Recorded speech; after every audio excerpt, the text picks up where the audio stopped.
Do coração sombrio das florestas brasileiras aos becos assombrados do Japão. Aqui as lendas ganham voz e os contos te seguem na escuridão. Você entrou no universo de Na Calada da Noite, onde toda a história começa depois do uivo.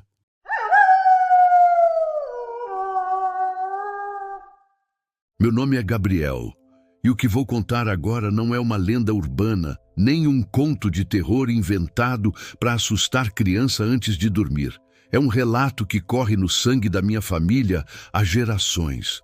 Um segredo tão antigo quanto a terra que meus antepassados cultivaram, e tão escuro quanto a noite sem lua nas matas do interior. Eu ouvi essa história pela primeira vez quando era pequeno, sentado no chão batido da varanda da casa do meu avô Elias. Ele falava baixo, sempre olhando para o horizonte, como se os olhos dele vissem algo que já tinha passado, mas que ainda rondava por perto. Joanópolis, a cidade onde isso tudo aconteceu, fica no interior de São Paulo. Um lugar pequeno, cercado por montanhas e florestas densas. Quem mora lá sabe, o mato tem olhos e à noite ouvidos. Naquela época, anos de 1960, meu bisavô Joaquim era dono de uma pequena fazenda de café nos arredores da cidade. Viviam de forma simples, como quase todos por ali, levantando antes do sol, comendo do que plantavam e dormindo cedo, isso quando conseguiam dormir. Mas o que aconteceu com meu bisavô mudou o destino da nossa família. E o mais assustador é que, até hoje, ainda tem gente que escuta os uivos nas colinas e sente, bem no fundo do peito, que o mal não foi embora. A fazenda era pequena, mas viva.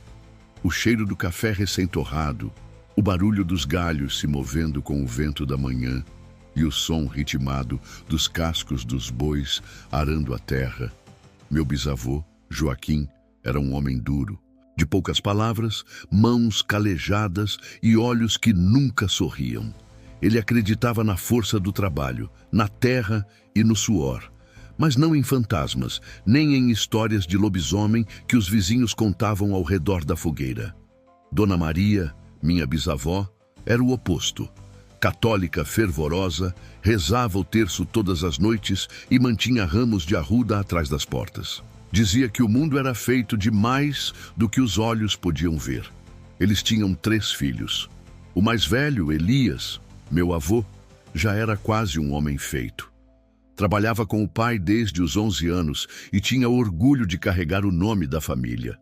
Ana, a filha do meio, era uma menina de 14 anos, com os olhos grandes e sempre sonhadores. Queria sair dali, ver a cidade, o mundo. E o pequeno Tião, com apenas 7 anos, já era diferente. Quase nunca falava, mas dizia coisas que deixavam todos arrepiados. Tem bicho no mato, mamãe? Ele tá olhando a gente. Coisas assim. A rotina da fazenda era simples, mas cansativa. Eles acordavam ainda no escuro. Dona Maria esquentava café com milho e preparava o pão de fubá. Os filhos lavavam o rosto no tanque de pedra lá fora, com a água gelada que vinha direto da mina. Joaquim saía para o campo logo cedo e só voltava quando o sol já estava baixo. Mas naquele ano, coisas começaram a mudar. Os sinais da maldição e o primeiro ataque. Foi num fim de tarde abafado de outubro que tudo começou a mudar. A fazenda, antes cheia de sons e cheiros vivos, foi silenciando aos poucos. Primeiro, os cachorros pararam de latir. Depois, os galos não cantavam mais ao amanhecer. Até os bois passaram a andar inquietos, ariscos, como se farejassem o medo no ar. E então, começaram os desaparecimentos. Naquela semana, 3 galinhas sumiram do galinheiro, sem penas, sem rastros, sem sangue. Joaquim achava que era culpa de onça, mas Dona Maria, com os olhos marejados, apertava o terço entre os dedos e dizia baixo: "Não é bicho do mato, não. É coisa do outro mundo." Tião, o mais novo, começou a ter pesadelos. Acordava gritando no meio da noite, dizendo que o homem peludo dos olhos vermelhos estava espiando pela janela. E quando todos saíam para ver, nada. Só o vento carregando as folhas secas e o breu cercando a casa como uma manta viva. Joaquim, teimoso, dizia que era invenção, mas a expressão dele começou a mudar. Andava com a espingarda carregada até para buscar água, dormia mal e, às vezes, olhava para a mata como se ouvisse um chamado. Foi numa sexta-feira de lua crescente que o primeiro ataque aconteceu. Joaquim tinha ficado até mais tarde arrumando uma cerca quebrada. Uma cerca que, segundo ele, algum animal grande tinha arrebentado a unha. O céu estava estranho naquela noite. Uma névoa baixa cobria o chão e a lua, quase cheia, iluminava a trilha de terra que cortava os cafezais como uma cicatriz. E foi ali, no meio da trilha, que ele ouviu o som. Primeiro um estalo, depois outro, e então um rosnado, baixo, grave, um som que pareceu vibrar dentro do peito dele, como se viesse da própria terra. Joaquim parou, apontou a espingarda, mas não viu nada. Só o mato balançando devagar, como se algo enorme estivesse se esgueirando por dentro. Foi quando aquilo surgiu, saltou das sombras, grande, coberto de pelos escuros, com olhos que brilhavam como brasa. Era metade homem, metade besta, garras longas como foices, dentes afiados como faca de cana. Joaquim tentou correr, tentou atirar, mas o monstro foi mais rápido, o derrubou com um golpe só. As garras rasgaram suas costas. O cheiro do próprio sangue tomou o ar. E a dor ele nunca esqueceu, mas por algum motivo, a criatura não matou. Ficou ali, parado sobre ele, respirando forte. E então, soltou um uivo tão profundo que os porcos da fazenda acordaram gritando. Quando Elias o encontrou, horas depois, Joaquim estava inconsciente, estirado no chão batido, coberto de sangue e com os olhos abertos, mas sem alma. Depois daquela noite, nada mais foi igual. Meu bisavô Joaquim sobreviveu ao ataque, mas o homem que voltou para casa não era o mesmo que tinha saído. As feridas nas costas estavam fundas, quase podiam-se ver os ossos, mas o mais estranho é que cicatrizavam rápido demais. Dona Maria trocava os curativos todos os dias, e a pele, que deveria levar semanas para fechar, se regenerava de um jeito antinatural. Ele passou os primeiros dias em silêncio, deitado na cama de madeira, os olhos vidrados no teto. Não comia, não falava.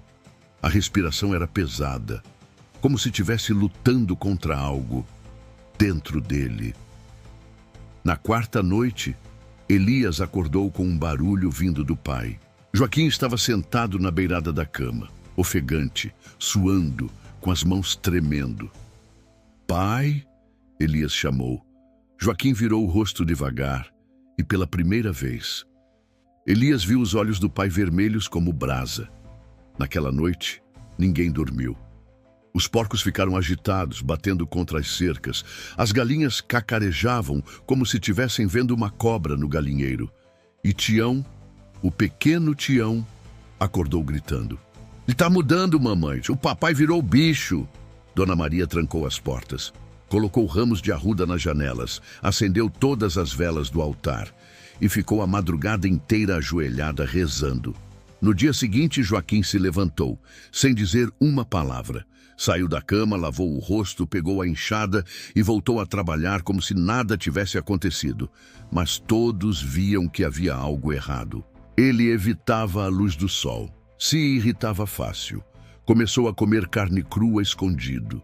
E à noite, desaparecia. Saía pela porta dos fundos e só voltava de madrugada, com as roupas rasgadas e as mãos cobertas de terra. E então vieram os uivos. Primeiro, distantes. Depois, cada vez mais próximos. Uivos longos, doloridos, que rasgavam o silêncio das madrugadas. O povo da cidade começou a falar. Diziam que um lobisomem estava rondando as fazendas. Um homem que virou bicho e atacava quem estivesse no caminho. E enquanto isso, a casa de Joaquim mergulhava num inferno. Ana, a filha do meio, começou a ficar doente. febre alta, suores noturnos. Dizia que sonhava com o pai coberto de sangue, uivando na beira da cama. Elias, já um jovem homem, passou a desconfiar. Certa noite, resolveu seguir o pai. Foi com o cavalo até o alto do morro. De lá, viu uma silhueta enorme de 4 patas, se movendo entre os pés de café. Mas aquilo não era um lobo, era muito maior, e andava como um homem. Na manhã seguinte, encontrou pegadas no chão, mas não eram de bicho. Eram pés humanos, com marcas de garras. Foi ali que ele teve certeza. O pai estava se transformando. A lua cheia estava para nascer. O ar ficava mais denso a cada dia. O cheiro de sangue parecia impregnado nas paredes da casa, e mesmo os animais da fazenda agiam como se algo invisível estivesse prestes a explodir da terra. Elias já não dormia. Passava as noites com o facão ao lado da cama, vigiando cada passo do pai. Mas o que mais o assustava era o silêncio de Dona Maria. Ela já sabia o que Joaquim havia se tornado, mas não conseguia aceitar. Tião, o caçula, parecia saber também.